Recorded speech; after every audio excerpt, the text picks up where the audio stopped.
வாங்க இன்னைக்கு ஒரு சின்ன கதை பார்க்கலாம். ஒரு முறை ஒரு மானை சிங்கம் வேட்டையாடும் போது அந்த மான் பயந்து ஓடி போய் 2 எருமை மாடு கிட்ட உதவி கேட்டுச்சான்.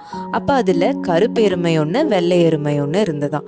அப்போ இதை பார்த்து அந்த சிங்கம் கோவப்பட்டு, நீங்க 2 பேரும் தள்ளி போங்க, இது என்னோட உணவு, நான் சாப்பிட்டு தான் அவன் சொல்லிச்சான்.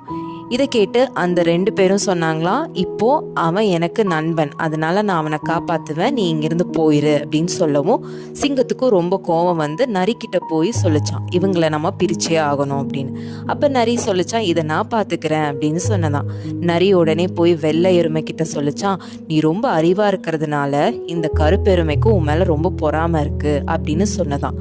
அதே போல கருப்பெருமைக்கிட்டையும் போய், நீ நிறைய இடத்துல ரொம்ப அறிவா யோசிக்கிறனால இந்த வெள்ளை எருமைக்கு உன் மேல ரொம்ப பொறாமை இருக்குன்னு சொல்லிச்சான். இப்படி 2 பேர் மனசுலயும் ஒரு எண்ணத்தை விதைக்கவும் இது நாளாக ஆக 2 பேர்த்துக்கும் கோவம் வந்து 2 பேரும் பிரிஞ்சு வாழணும்னு முடிவு பண்ணிட்டாங்களாம்.